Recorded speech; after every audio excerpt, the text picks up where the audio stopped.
एक बार एक व्यक्ति ने महान फिलोसोफर सुकरात से पूछा कि सफलता का रहस्य क्या है? What is the secret of success? सुकरात ने उस इंसान को कहा कि वह कल सुबह नदी के पास मिले, वहीं पर उसे अपने प्रश्न का जवाब मिलेगा। जब दूसरे दिन सुबह वह व्यक्ति नदी के पास मिला तो सुकरात ने उसको नदी में उतरकर नदी की गहराई मापने के लिए कहा। वह व्यक्ति नदी में उतरकर आगे की तरफ जाने लगा। जैसे ही पानी उस व्यक्ति के नाक तक पहुंचा, पीछे से सुकरात ने आकर अचानक से उसका मुंह पानी में डुबो दिया। वह व्यक्ति बाहर निकलने के लिए झटपटाने लगा, कोशिश करने लगा, लेकिन सुकरात थोड़े ज्यादा स्ट्रांग थे। सुकरात ने उसे काफी देर तक पानी में डुबोए रखा। कुछ समय बाद सुकरात ने उसे छोड़ दिया और उस व्यक्ति ने जल्दी से अपना मुंह पानी से बाहर निकालकर जल्दी जल्दी सांस ली। सुकरात ने उस व्यक्ति से पूछा, जब तुम पानी में थे तो तुम क्या चाहते थे? व्यक्ति ने कहा, जल्दी से बाहर निकलकर सांस लेना चाहता था। सुकरात ने कहा, यही तुम्हारे प्रश्न का उत्तर है। जब तुम सफलता को उतनी ही तीव्र इच्छा से चाहोगे जितनी तीव्र इच्छा से तुम सांस लेना चाहते थे, तो तुम्हें सफलता निश्चित रूप से मिल जाएगी। नंबर 2, अभ्यास का महत्व। प्राचीन समय में विद्यार्थी गुरुकुल में रहकर ही पढ़ा करते थे। बच्चों को शिक्षा ग्रहण करने के लिए गुरुकुल में भेजा जाता था। बच्चे गुरुकुल में गुरु के सानिध्य में आश्रम की देखभाल किया करते थे और अध्ययन भी किया करते थे। वरदराज को भी सभी की तरह गुरुकुल भेज दिया गया। वहां आश्रम में अपने साथियों के साथ घुलने मिलने लगा, लेकिन वह पढ़ने में बहुत ही कमजोर था। गुरुजी की कोई भी बात उसके बहुत कम समझ में आती थी। इस कारण सभी के बीच वह उपहास का कारण बनता है। उसके सारे साथी अगली कक्षा में चले गए, लेकिन वो आगे नहीं बढ़ पाया। गुरुजी जी ने भी आखिर हार मानकर उसे बोला, बेटा वरदराज, मैंने सारे प्रयास करके देख लिए हैं। अब यही उचित होगा कि तुम यहां अपना समय बर्बाद मत करो। अपने घर चले जाओ और घर वालों की काम में मदद करो। वृद्धराज ने भी सोचा कि शायद विद्या मेरी किस्मत में नहीं है और भारी मन से गुरुकुल से घर के लिए निकल गया। दोपहर का समय था। रास्ते में उसे प्यास लगने लगी। इधर उधर देखने पर उसने पाया कि थोड़ी दूर पर ही कुछ महिलाएं कुएं से पानी भर रही थी। वह कुएं के पास गया। वहां पत्थरों पर रस्सी के आने जाने से निशान बने हुए थे।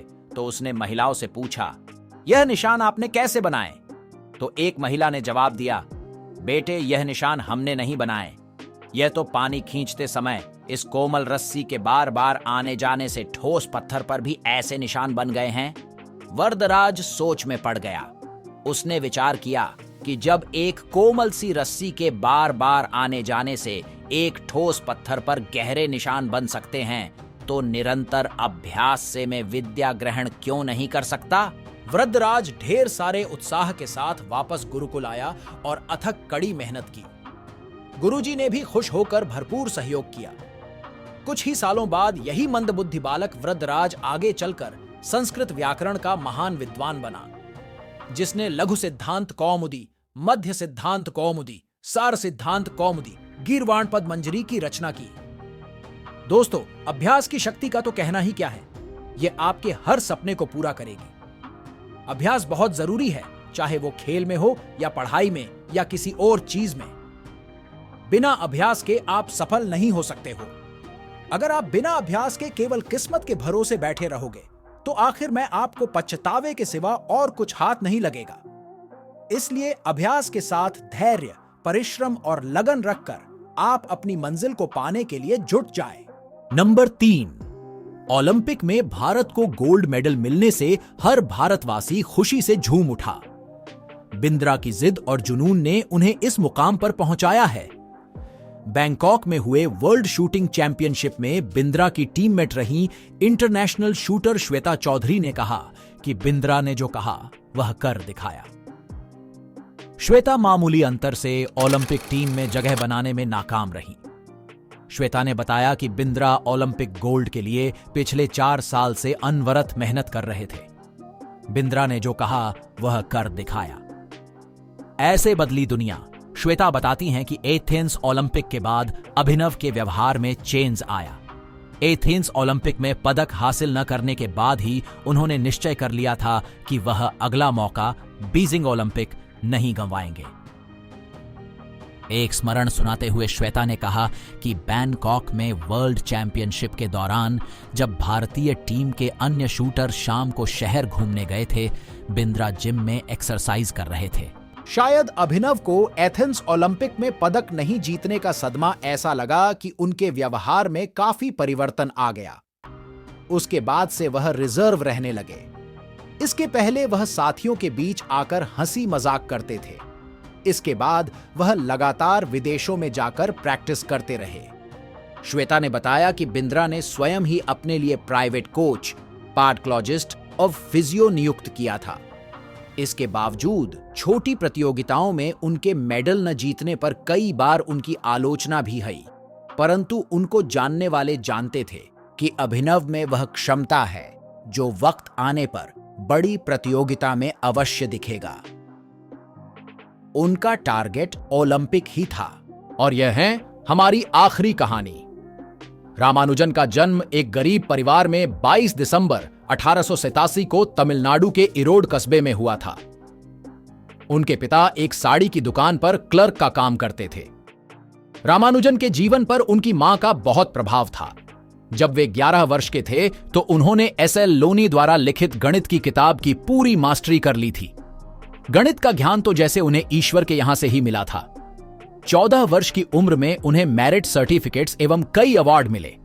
वर्ष 1904 में जब उन्होंने टाउन हाई स्कूल से स्नातक पास की तो उन्हें के रंगनाथा राव पुरस्कार प्रधानाध्यापक कृष्ण स्वामी अय्यर द्वारा प्रदान किया गया। वर्ष 1909 में उनकी शादी हुई। उसके बाद वर्ष 1910 में उनका एक ऑपरेशन हुआ। घर वालों के पास उनके ऑपरेशन हेतु पर्याप्त राशि नहीं थी। एक डॉक्टर ने उनका मुफ्त में यह ऑपरेशन किया था।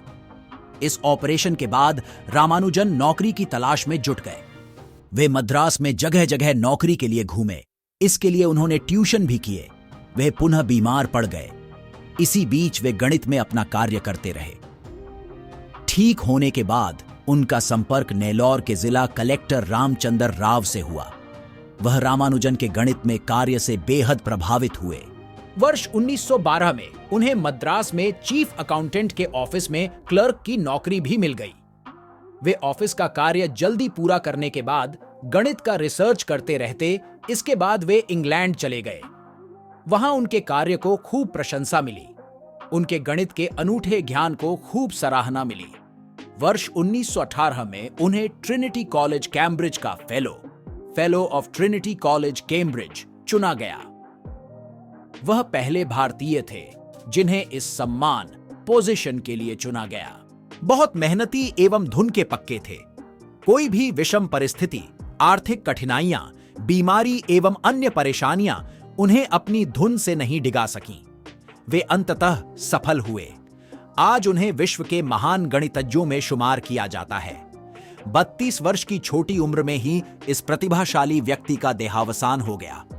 दुनिया ने एक महान गणितज्ञ को खो दिया।